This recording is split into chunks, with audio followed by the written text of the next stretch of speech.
विधानसभा के स्थानीय विधायक, मध्य प्रदेश शासन के कैबिनेट मंत्री माननीय श्री गोविंद सिंह राजपूत जी, जनपद के सम्मानीय अध्यक्ष जी, प्रशासन में मेरे सहयोगी आदरणीय एसपी साहब, सीओ जिला पंचायत, यहाँ के एसडीएम साहब, जो मंचा से सभी अतिथिगण हैं और सामने की तरफ विभिन्न पंचायतों से आए हुए सभी सरपंच, मीडिया से सभी बंधुओं, सभी को मेरा नमस्कार। आज का जो ये जन विश्वास कार्यक्रम है, इस कार्यक्रम की जो रूपरेखा है वो 2-3 मुख्य बिंदुओं को लेकर के बनाई गई है। इसमें जो सबसे प्राथमिक बिंदु है वो ये रखा गया है कि जन विश्वास कार्यक्रम जिस जगह पर आयोजित होगा वहाँ के, उसके आसपास की पंचायतों के, उसके आसपास के गाँव के जो हितग्राही हैं वो भी कैंप्स में आएंगे और जो ऐसे आवेदक हैं जिनको कोई शिकायत है या कोई ऐसी बातें हैं जो यहाँ सभी जिला स्तरीय अधिकारियों भी आए हुए हैं, माननीय मंत्री जी भी मौजूद हैं, तो ऐसे कोई विषय जो लंबे समय से पेंडिंग है उनके निराकरण करने के लिए इस प्रकार के शिविर का एक छत के नीचे सब लोग इकट्ठे हो जाए, ऐसा आयोजन किया गया है। शिविर में हम लोगों ने देखा सर जिस प्रकार के आवेदन प्राप्त हुए हैं उसमें 3-4 मुख्य प्रकार की समस्याएं इस क्षेत्र की जो समझ में आई, उनमें पहले बिंदु निकल के आया कि कुछ ऐसे गांव हैं, कुछ ऐसे सरकारी रास्ते हैं जिन पर अतिक्रमण की शिकायतें थी, 4 या 5 प्रकार की ऐसी शिकायतें प्राप्त हुई। लोगों के जो प्रधानमंत्री आवास योजना के आवेदन हैं, तो कई सारे आवेदक आए हुए हैं जिनके प्रधानमंत्री आवास योजना में उनको आवास मिले, ऐसी उनकी मंशा है। तीसरे प्रकार की जो मांग आवेदन प्राप्त हुए हैं उसमें एमपीवी के बिल से संबंधित समस्याएं देखने को मिली। पंचायत में जो ये हमारा जनपद का हेडक्वार्टर भी है, इसमें एक पानी को लेकर के दिक्कत है कि यहाँ की जो लाइन है वो बीच बीच में डैमेज होती रहती है, उसको लेकर के एक स्थानीय मांग या फिर शिकायत जो भी इसको कह लीजिए वो है। और एक जो अन्य विषय यहाँ का जो हमारा सामुदायिक स्वास्थ्य केंद्र है उसकी स्थिति कुछ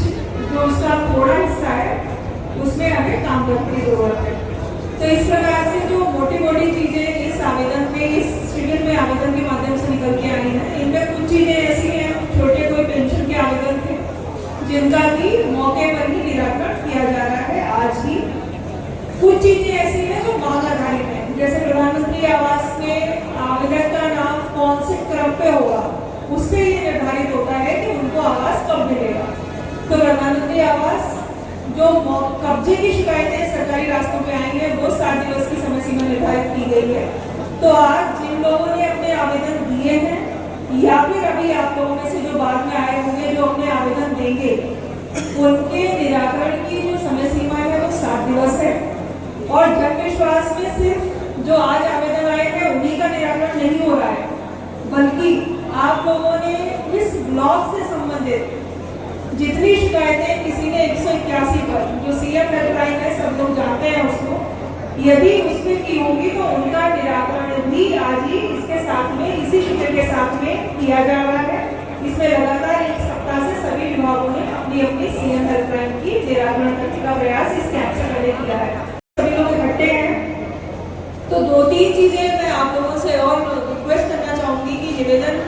कि हम लोग जब एक साथ इकट्ठे हुए तो 2-3 चीजें और समझ के जाए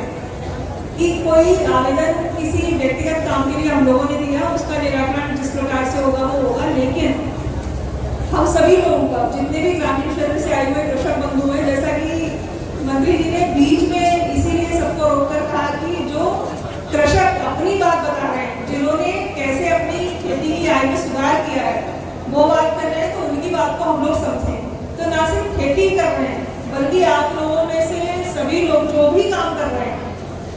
सबसे पहले हमारी जो जवाबदारी है या हमारी जो जरूरत है, हम चाहे कोई किराने की दुकान चला रहे हैं, कोई लोग स्वसहायता समूह से जुड़े हुए हैं, अधिकतर लोग किसान हैं, कोई छोटा मोटा अपना व्यापार कर रहे हैं, तो सभी लोगों को ये प्रयास करना चाहिए कि उसमें हम अपनी आय अगर 50,000 रुपये साल की है तो उसको कैसे बढ़ाकर 1 लाख करें, 1 लाख है कैसे 1.5 लाख करें, इस प्रकार से और कैसे कर सकते हैं। तो इसके लिए आपने पांडे जी को देखा, आप लोगों ने देखा होगा कि एक शेड नेट आता है हॉर्टिकल्चर का, एक 20 बाई 12 का स्ट्रक्चर लगता है खाली, और उसमें जो किसानों ने वो शेड लगाया है उसकी कीमत लगभग बाजार में आपको पड़ती है 1 लाख रुपए की, 1,20,000 की। उसमें बैंक लोन भी देती है। किसान का जो अपना हिस्सा पड़ता है वो लगभग 30,000 का अपना योगदान रहता है। लेकिन आप उसमें देखेंगे कि जो किसान उसमें खीरा उगा रहे हैं और शिमला मिर्च और उनकी साल भर की जो शुद्ध आय है, आप बीज और सब लेबर सब हटा दें, 1.5 लाख रुपए की शुद्ध वार्षिक आय है। और 20/12 की जगह भी ऐसी नहीं है कि हम ये कहें कि हमारा खेत पूरा चला जाएगा, तो 20/12 में ये भी हम कर सकते हैं। कैसे कर सकते हैं? बहुत सारी योजनाएं लोन की हैं। अभी तक हम सभी लोग क्या समझते हैं कि लोन हम किसमें लेते हैं? जब मकान बनाते हैं, या फिर लोन किस चीज पे लेते हैं? कोई बच्चा किसी का बाहर पढ़ने जाता है तो शिक्षा का लोन ले लिया। लेकिन खेती में या अपने काम में जो लोन लेकर के आगे आप अपना व्यापार, अपना काम बढ़ा सकते हैं, उस पर सब लोगों को जरूर सोचना चाहिए, जरूर विचार करना चाहिए। बहुत सारे ऑफिस हैं, यहाँ पर अधिकारी बैठे हुए हैं, सबके पास स्मार्टफोन्स हैं, तो यदि हम उनका उपयोग सही जगह से सही तरीके से करेंगे तो इसमें कोई दो राय नहीं है कि हम जो भी काम कर रहे हैं, आप देखिएगा 1 साल में आप अपनी आय खुद दोगुनी करने का मादा आप लोग खुद रखते हैं। और जो सरपंच यहाँ बैठे हुए हैं उनको भी ये प्रयास करने चाहिए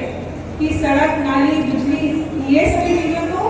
प्रत्यक्ष रूप से दिखती हैं, तो हमें लगता है कि ये सरपंच चुने गए, इन्होंने इतनी 4 सड़कें बनवा दी, ये तो है ही अच्छा। लेकिन आप लोगों में से कोई भी आपके ऐसे गांव में जो किसान हैं, जिनके पास कम जमीन है, जिनके पास ज्यादा जमीन है,